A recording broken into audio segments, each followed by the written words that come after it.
So Gauss's law was what we've been talking about. We're talking about the electric flux through a closed surface. A closed surface, we mean like a sphere, a cube, something three-dimensional that has both an inside sealed off from an outside. This closed surface is often referred to as a Gaussian surface. It's simply an imaginary surface that we're going to talk about electric flux through. So as we've covered in earlier videos, we can write this electric flux as the closed integral, that's what the circle on the integral sign represents, of the electric field dotted with the area vector. Integration must be done if the electric field is not uniform, meaning the same value as it passes through the surface. So same value as it passes through every single edge of the surface. But we also learned that Gauss's law, the electric flux, can also be calculated by knowing how much charge is located within this imaginary surface divided by our constant epsilon naught. So we've done some videos finding flux using this charge, calculating how much charge is located within the Gaussian surface. And then epsilon naught's a constant, so we can just use that. In and of itself, Gauss's law is one of Maxwell's equations. You may have heard of it, Maxwell's equations, you may not. Either way is fine. James Clerk Maxwell is one that took a number of electric field and magnetic field equations and realized that an oscillating charge creates an electromagnetic wave. Right now, we're not talking Maxwell's equations, just know we're going to see this equation again as one of Maxwell's equations.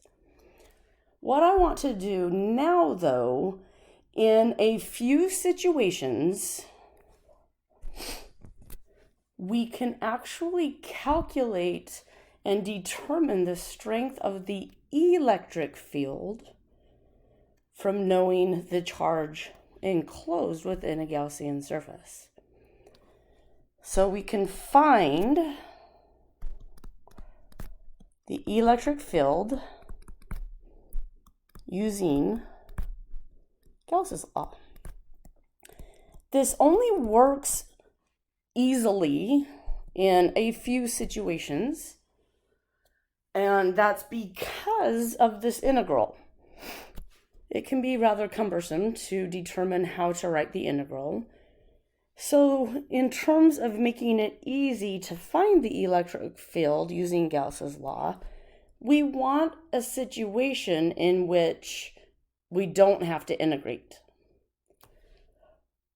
Okay, so this is easy. Now, easy is a relative term. Easy on the integration side. It's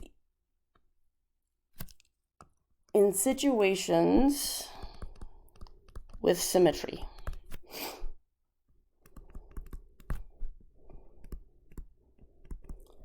What I mean by that is that the electric field is uniform.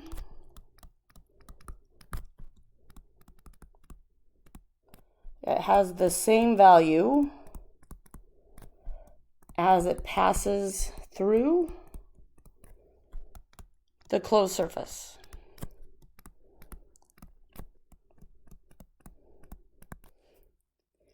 If that is the case, then the electric field being uniform we can pull the electric field out of the integral up here, and the flux becomes simply E dotted with A. And it's still equal also to the charge within the Gaussian surface divided by epsilon naught. The other situation is that the electric field vector and the area vector are parallel to each other.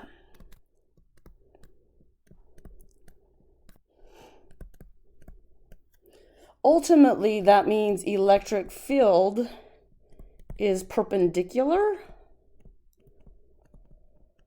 to the plane of the surface. And I'll explain what I mean by that as well. But if you remember when we talked about the area vector, we said the area vector was always normal to the plane. It was normal to that surface. So that's what we're saying here. We want the electric field also to be normal or perpendicular to that plane surface. When that is the case, our electric flux simplifies to be simply E times A. So the strength of the electric field times the area that that electric field is passing through. The area vector, or the area, I should say, it's not a vector anymore. The area is simply the area that the electric field lines are passing through. And this is also equal to Qn, the charge enclosed within the surface, divided by epsilon naught. So I pulled a figure from our book to talk about this symmetry. So again, Gaussian surfaces are the closed surfaces that we're trying to find the flux through.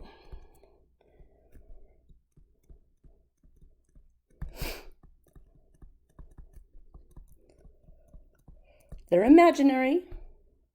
We determine our own closed surface or Gaussian surface. So as we walk through these, a Gaussian surface is most useful when it matches the shape and symmetry of the electric field. So in our picture down here, it's showing us a cylindrical Gaussian surface. There's an electric field that is pointing radially away from, it needs to be some sort of line of charge to have this shape of electric field.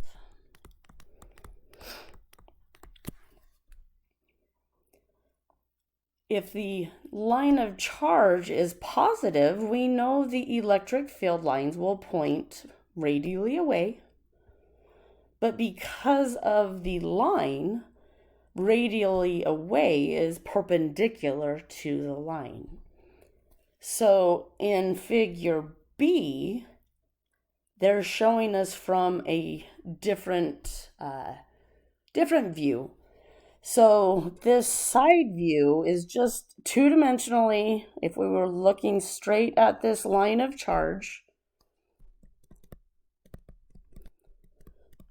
So the picture we could easily draw on our paper that's two-dimensional, we can draw these electric field lines pointing directly away from this line of charge. If we were looking from the top, essentially that line would be coming at us. All we would see is the dot representing that line of charge. We would see those electric field lines pointing radially outwards from that line of charge.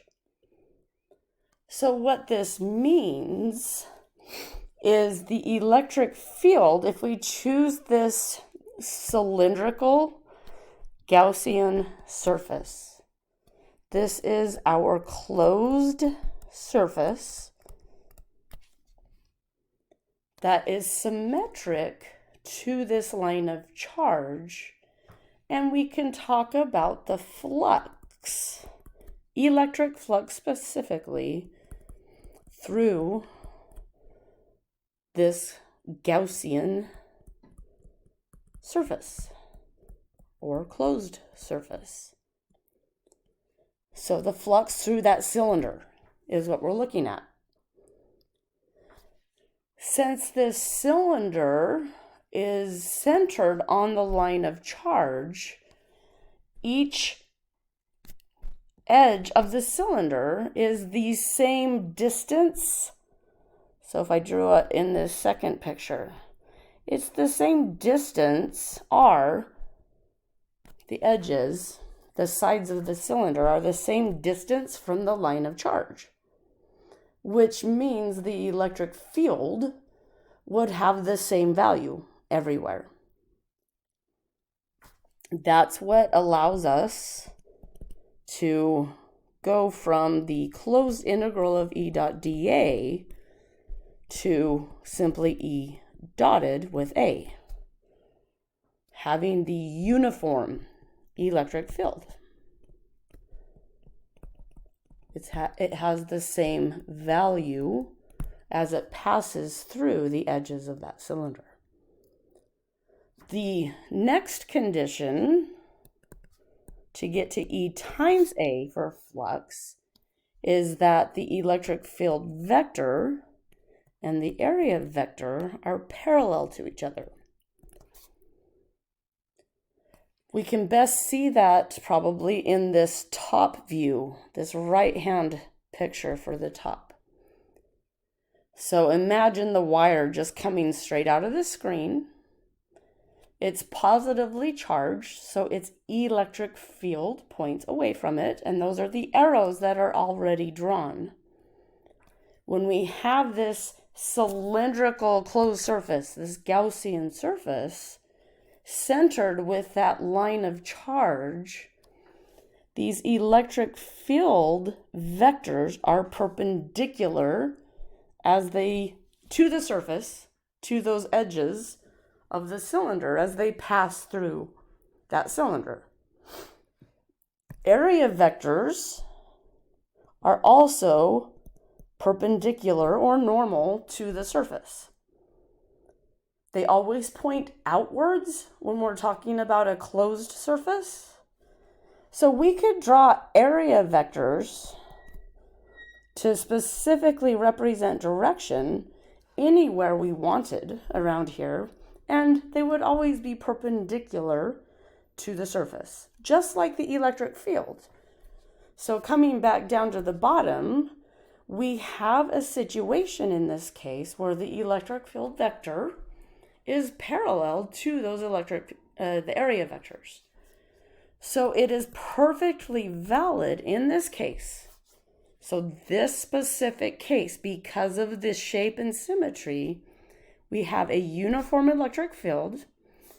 We have a situation where the electric field and area vectors are parallel to each other. So we do have a situation where we can simplify the integral down to simply E times A to find the flux. This is not in every situation. This situation, because we're meeting these conditions of a uniform electric field and these parallel vectors, is why we can do this. So we have to have that symmetry for this to happen. So the electric field vector times dotted with the area vector simplifies to simply the magnitude of E times the magnitude of A to find the flux specifically through that Gaussian surface. E in here now represents the strength of the electric field as it passes through this Gaussian surface. I'm going to abbreviate that, GS. So this is the strength of the electric field.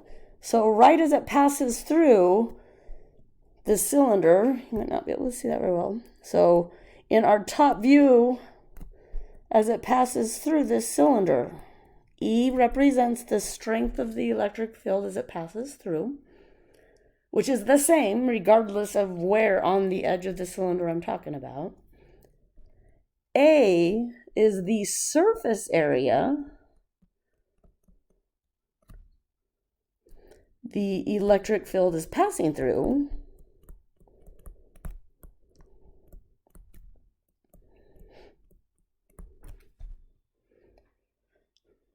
which, because of the symmetry, E times A gives us this electric flux. And who cares, right? Well, in this situation, we know Gauss's law gives us or tells us that we can also find the electric flux by knowing how much charge is physically located within this surface. So the charge inside the surface. So in these cases of symmetry, if we can find the flux in both of these ways, we can actually work backwards to find the electric field. Now, it's not the vector. I shouldn't put the vector above it. So the electric field strength is what we can find. So what I would do in the situation here with this picture they've given me, I know the electric flux because of the symmetry we've talked about. So I'm just rewriting what we just said. The electric flux through this cylindrical surface up here in the picture can be calculated by the electric field strength times the area, the surface area the electric fields are passing through.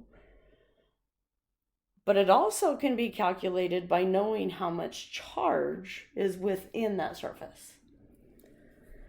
Okay, so what I would do, coming back to the surface, I know all of these electric field lines, whichever picture I'm looking at, the top view, all these electric field lines are passing through the side surface. So if we look at the cap on the cylinder at the top, or can't really draw it, but at the bottom, no electric field lines pass. Have a delay in my computer, sorry. No electric field lines pass through the ends.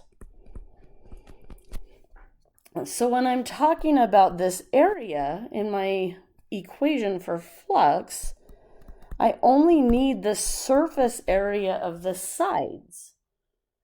Because again, up to the right here, I mentioned the surface area that we need is the area that the electric field lines are actually passing through. So we simply need the surface area of the sides. If we imagine cutting a cylinder to the side and unraveling it, it would be a long rectangle. R is the circumference of the circle, and then L would be the length or height of this Gaussian surface, which is whatever length I choose it to be. Okay, so 2 pi RL would be the surface area of the sides.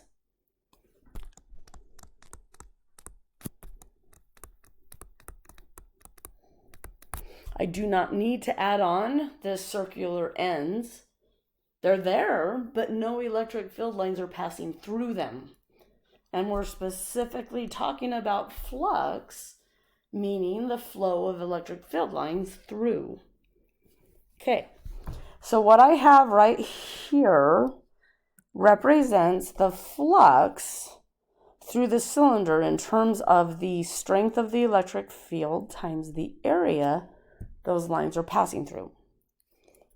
But I know that must also equal the charge enclosed within the cylinder. So again, we have a line of charge. So it's going to have some sort of linear charge density, lambda.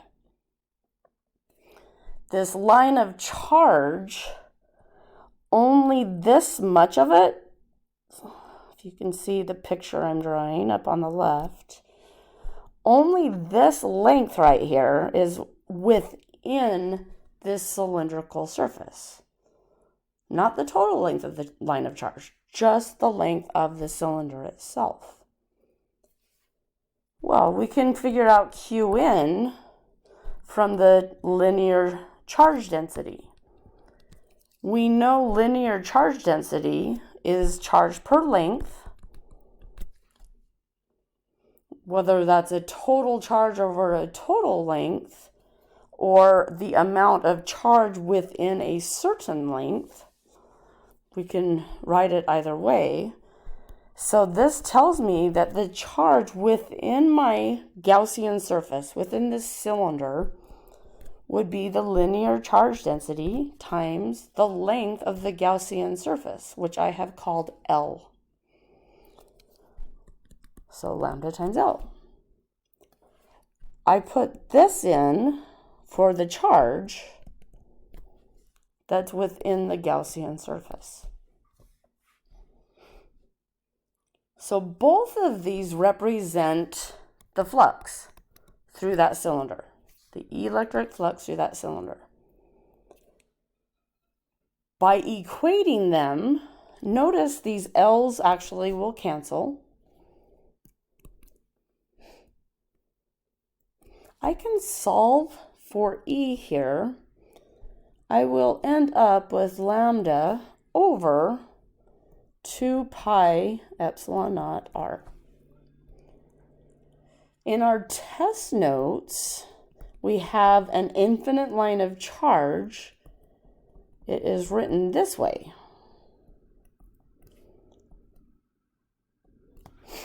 So 1 over 4 pi epsilon naught is that k we've been using, 2 lambda over r.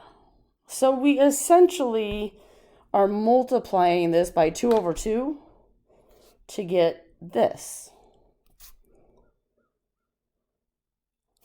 So rather than having to integrate, where we were integrating along a line of charge, like a thin rod, something like that, Gauss's law in this situation, because of the symmetry that allowed us to make these simplifications, Gauss's law allowed us to easily, comparatively, get to the electric field around a long line of charge. Okay, now we don't need to derive this again because we just did it, and also this equation is in the test notes, this bottom one. But this approach is really good for spheres, any type of sphere that has charge, that is charged in some way. Very long cylinders of charge as well. They end up being similar to what we just did with this line of charge. It also works for a large plane, but we already have that equation. So a very large charged plane. So it's limited in its approach. What I mean by that, finding the electric field through flux is limited in its approach, because we have to have this symmetry for that to work. But it works very well in these three situations: a sphere, very large cylinder, or very large plane. So if you are solving a problem that involves one of these, and we don't have the equation directly on the test notes, then setting up and looking at flux will be helpful, as opposed to having to integrate. Okay. It will not work for like a rod of charge that is not really long. It has to be a very long line of charge. I'm going to do a few examples so you can see how to approach these. In every situation, the charge within the surface is always going to be calculated for using some sort of charge density. So a linear charge density, a surface charge density, or a volumetric charge density. Oops. So lambda or eta or rho. Each problem will tell us how the charge is distributed, and so we can work from there. But again, please watch the example videos so you can get a feel for how this is done.